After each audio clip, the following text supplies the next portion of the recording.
Hello friends, मैं हिमांशु सिंघल और आज आप देखने जा रहे हैं बीए थर्ड सेमेस्टर का को करिकुलम का क्वेश्चन पेपर।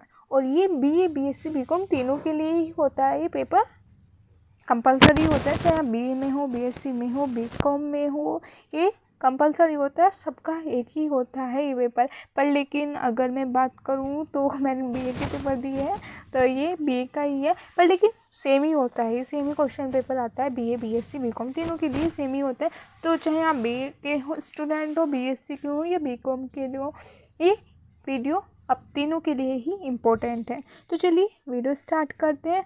जैसा कि आप देख सकते हैं, ये को करिकुलम का पेपर है, को करिकुलम कोर्स का, जिसका हमारा नाम है human value and environment study. Human value and environment study इस पेपर का नाम है। कोड हमारा Z030301।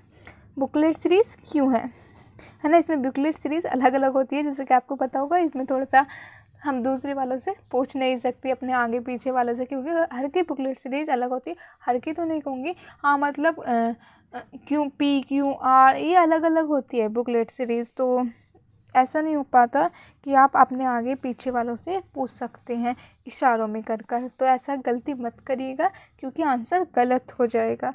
अपना खुद पढ़ के जाइए, अच्छे से सब हो जाएगा। और मैं वीडियो दे रही हूँ, आप उनसे पढ़ लीजिए। इसकी वीडियो मैंने डाल रखी है, लिंक आपको डिस्क्रिप्शन बॉक्स में दे दूँगी, तो वहाँ से जाकर आप पढ़िए। बस इतनी ही वीडियो देखनी, 4 वीडियो बना रखी है मैंने, 4-5 बस। एक आपकी क्वेश्चन पेपर की हो जाएगी, 4 आपकी यूनिट है। तो बस उन वीडियो को देख लीजिए और आपको कुछ करने की और ज़रूरत नहीं है उससे। और ये पेपर आपका सिर्फ क्वालिफाई होता है, सिर्फ आपको इसे क्वालिफाई करना होता है। उन वीडियो को देख लीजिए बस, और फिर आपको कुछ करने की ज़रूरत ही नहीं है ना, क्योंकि वे बहुत है। क्वालिफाई पेपर होता है, क्वालिफाई ही करना होता है। मैंने भी उसमें से ही पढ़ा था, क्वालिफाई से ज़्यादा ही नंबर आए थे, काफ़ी ज़्यादा बदल आगे थे, ज़्यादा ही आगे थे, है ना। मैंने वो नहीं पढ़ा था सिर्फ। ये देख सकते हैं आप, 75 नंबर का ये पेपर होता है। 100 इसमें क्वेश्चन आते हैं, मल्टीपल चॉइस क्वेश्चन होता है, आपको पता होगा। और 2 घंटे का आपका समय होता है। और ये जो होता है, क्या कहते हैं उससे, 100 मार्क्स का, उसमें से जो 25 मार्क्स होते हैं आपके इंटरनल एग्ज़ाम के होते हैं, और 75 मार्क्स का आपका यूनिवर्सिटी एग्ज़ाम होता है, जिसे हम एक्सटर्नल एग्ज़ाम भी बोलते हैं। ठीक है, तो चलिए अब स्टार्ट करते हैं आपके क्वेश्चन। देखते हैं कैसे कैसे क्वेश्चन आते हैं, क्योंकि इसमें से बच्चों की बैक बहुत ज़्यादा आती है, तो कर लीजिएगा अच्छे से। इतना भी हार्ड नहीं है, क्योंकि मैं बिल्कुल तैयारी नहीं करती तो बैक तो आएगी ही भाई। अगर आप थोड़ा पढ़ के जाएंगे तो नहीं होएगी। मैं बता रही हूँ, आप मेरी वीडियो देख लीजिए, 5 वीडियो है बस, इसके ज़्यादा वीडियो है नहीं, 4 यूनिट के और 1 पेपर की बस। और कुछ आपको देखने की भी ज़रूरत नहीं है, बस ये कर लीजिए, बहुत है ना। मॉडल खरीदने की ज़रूरत ना, कुछ खरीदने की ज़रूरत ना, और कुछ देखने की ज़रूरत, बस यही कर लीजिए, इनफ है, इनफ। ठीक है, तो आप देखते हैं क्वेश्चन को। हम ये देख सकते हैं, ये पूरा मैंने इसके टिक लगा रखे हैं, 1-2 पर नहीं लगाए, जिसका मुझे कंफर्म नहीं था। वैसे आप अब तो जेमिनी सब आ गया है, चाहे आप इसका फ़ोटो डाल दीजिए, आपको एकदम आंसर मिल जाएगा। सर्वप्रथम समग्र गुणवत्ता प्रबंध विकसित हुआ था, किस में हुआ था, एकदम आप डालेंगे। ठीक है, तो आपको ऐसे बिल्कुल आराम से आंसर इसका पता लग जाएगा, कोई आपको झंझट लेने की ज़रूरत नहीं है। वैसे मैं आपको बता दूं, इसका आंसर जापान है, क्योंकि सर्वप्रथम समग्र गुणवत्ता प्रबंधन विकसित जापान में ही हुआ था। फिर आ जाएगा, नई आर्थिक नीति के घटक हैं कौन कौन से। उदारीकरण, निजीकरण, वैश्वीकरण। देशों में ISO 9000 को लागू किया था, कब किया था बताओ, कितने देशों में लागू किया था, 178 में। किस राज्य को जैविक राज्य घोषित किया था, बताओ किस राज्य को किया था, सिक्किम को जैविक राज्य घोषित किया था। नेक्स्ट है हमारा, साइबर स्पेस शब्द दिया है, किसने दिया है, विलियम गिल्स्टर ने। ऐसे आप सारे क्वेश्चन देख सकते हैं, ये सब लिखे हैं, बस एक बार आप इन्हें पढ़ लीजिएगा। ठीक है, एक आधे का आंसर नहीं मिलेगा तो मैंने आपको बता दिया। आपको क्या करना है, चाहे आप स्क्रीनशॉट ले लीजिए, चाहे आप गूगल से डायरेक्ट ही वहाँ से पूछ लीजिए, आपको एकदम पता लग जाएगा। क्वेश्चन मैं आपको दिखा रही हूँ सारे। जैसे इसमें देख रहा है, विपणन है। विपणन क्या है, विपणन मतलब मार्केटिंग होता है। मार्केटिंग क्या है, मार्केटिंग एक कला है, विज्ञान भी है इसमें, क्योंकि कुछ तकनीकों का यूज़ किया जाता है है ना। विपणन मार्केटिंग जब आप करते हैं, तो वे कला है, कला तो है, इसमें तो कोई दो राय की बात नहीं है। विज्ञान भी है, क्योंकि इसमें कुछ तकनीकों का यूज़ किया जाता है कि आप इससे अच्छी मार्केटिंग कर सकते हैं, तो इसका बहुत आ जाएगा। विज्ञान और कला दोनों ही हैं, ठीक है। एक व्यवसाय में सबसे महत्वपूर्ण कारक क्या है, बताओ क्या कारक है एक व्यवसाय में सबसे महत्वपूर्ण कारक? प्रोड्यूसिंग है, फाइनेंस है कि आपके पास पैसा होना चाहिए, आप उत्पादन करें, या मार्केटिंग है, विपणन और मैनेजमेंट है, क्या है बताओ। ये आपको सब पता लग जाएगा क्या है, एकदम पूछ लेना सब, ठीक है। आपके समझ में आ गया होगा कैसे करना है आपको। वैसे मैं आपको इसका आंसर बता ही देती थी, इतना पढ़ लिया तो मैंने कि व्यवसाय में वैसे तो ये सभी इम्पोर्टेंट फैक्टर है, पर लेकिन इसमें दे रखा है सबसे महत्वपूर्ण क्या है, तो फिर इसका आ जाएगा आपको मैनेजमेंट। आप सभी का मैनेजमेंट रखें कि कौन, मैनेजमेंट ही सबसे बड़ा होता है, क्योंकि कौन क्या करेगा, है ना, कैसे मैनेज करना है ना, कितना उत्पादन करना है, कैसे करना है, तो मैनेजमेंट सबसे ज़्यादा इम्पोर्टेंट होता है। वैसे तो ये सभी इम्पोर्टेंट कारक है, बट सबसे पूछा है तो इसका मैनेजमेंट आ जाएगा। भारत में पाया जाने वाला सबसे बड़ा हिरन कौन सा है? सांभर। और पक्षी भारत में खतरे में है? ग्रेट इंडियन वेस्टर्न में, ठीक है। तो मैं अब आपको ऐसे दिखा रही हूँ, अब आप खुद पढ़ लेना,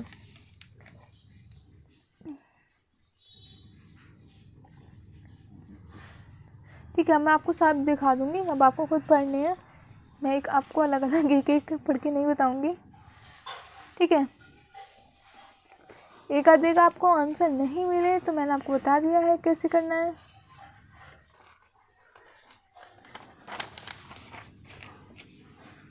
ठीक है ना।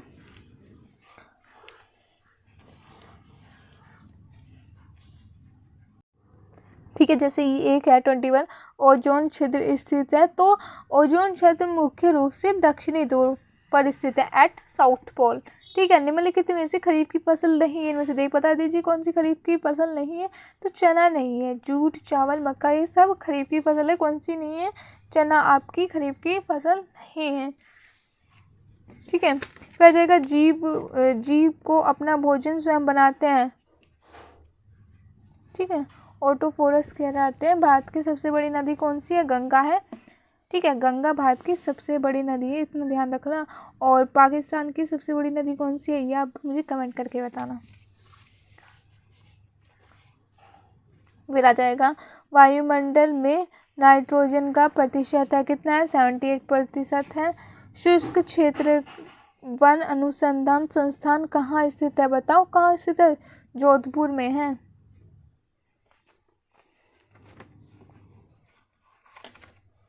अब इसमें ये दे रखा है भारत में बाढ़ का मुख्य कारण क्या है? जो इंडिया में है बाढ़ का मुख्य कारण बता दो क्या है। ये आप मुझे कमेंट करके ये बताएंगे भारत में बाढ़ का मुख्य कारण क्या है, कमेंट करके बताना इसे मुझे, ठीक है। और इनके आंसर दे रखे हैं, आप देख सकते हैं।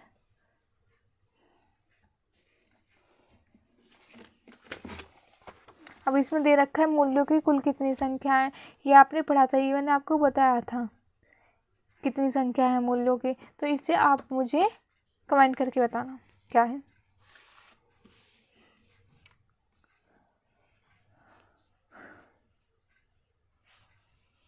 ठीक है। ये सारे आप देख सकते हैं,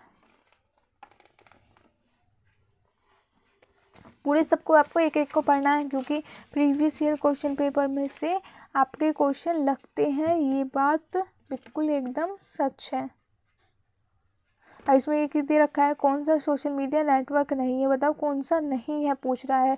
फेसबुक तो है आपका, ट्विटर भी है, लिंक्डइन भी है। अब इसमें बताओ कौन सा रह गया, तो ठीक है। तो इसका आंसर बेसिक से विकिपीडिया भी हो जाएगा, क्योंकि ये सोशल मीडिया नहीं है, ज्ञान कोश है। इसमें आप किसी भी बात की जानकारी या किसी भी चीज़ की जानकारी ले सकते हैं, तो ये ज्ञान कोश है, सोशल मीडिया नहीं है। ये तो बहुत आसान होता है। फिर ये देख सकते हैं आप एंटीवायरस प्रोग्राम है, तो ये सभी आ जाएगा इसमें। फिर स्वामी विवेकानंद के गुरु का नाम है, बता दीजिए क्या है? रामकृष्ण परमहंस, ये तो सबको पता है। बिल गेट्स का पूरा नाम क्या है? William Henry Bill Gates third. फिर अमेजन कंपनी का मालिक कौन है? जेफ बेजोस, इसे ध्यान रखना। अमेजन कंपनी का मालिक कौन है? Jeff Bezos. कौन है? Jeff Bezos. कौन? जेफ बेजोस, याद रखना है। अब ये आप खुद पढ़ लेंगे, ठीक है। वीडियो पोस्ट कर करके अब आप इन्हें खुद पढ़ लेंगे बस, अरे फिर वीडियो ज़्यादा लंबी हो जाएगी। निशान लग रहे हैं इन पर सब पे, एक आधे पर नहीं लग रहे होंगे तो आप पूछ लेना इन्हें, ठीक है अनीस। जिस पे लग रहे हैं वे पढ़ लीजिए पहले, और जिस पे नहीं लग रहे हैं वे स्क्रीनशॉट ले लीजिए, उसे एक बार पूछ लेना गूगल असिस्टेंट से, या मतलब किसी से भी नेट से पता कर लेना, आपको पता लग जाएगा।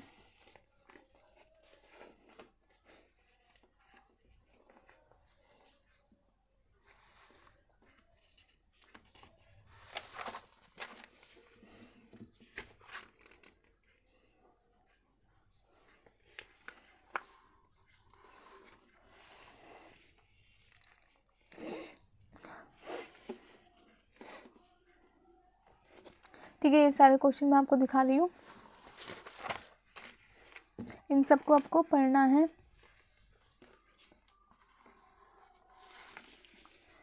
कुछ मैंने आपको पढ़ा के बता दिए, कुछ आप पढ़ लीजिए, हो जाएगा बस ये आराम से।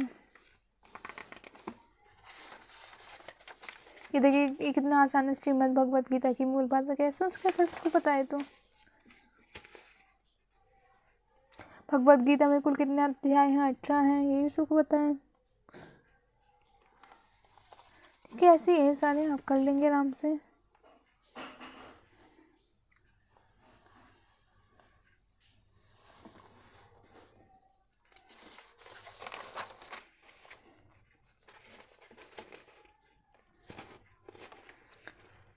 ठीक है, सबको देखना है आपको। ये है जैसे ओजोन दिवस कब मनाया जाता है, तो 16 सितंबर को मनाया जाता है।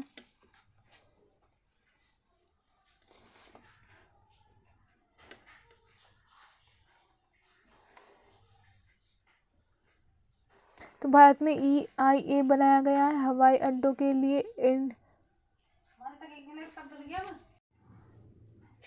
तो इसका ये सभी आ जाएगा, क्योंकि ये एक विकास परियोजना है, तो ये सभी के विकास के लिए बनाई गई थी, नए कस्बों के हवाई अड्डों के लिए और खनन प्रोजेक्ट के लिए, तो इनमें से ये सभी ही आ जाएगा। तो ये एक वो होता है जिसमें से उपयुक्त सभी या इनमें से सभी लिखा होता है, ज़्यादातर 99% उसका आंसर इनमें से सभी या उपयुक्त सभी ही होता है ना। बस 1% ही है उसमें से आंसर उसमें से अलग हो, और जिसमें आपका उपयुक्त सभी दे रखा है उसमें उपयुक्त सभी ही होता है। अब ये है केंद्रीय प्रदूषण बोर्ड का मुख्यालय कहाँ है? नई दिल्ली में है। ठीक है, अब इन्हें आप खुद कर लेना, देख लेना बस आप।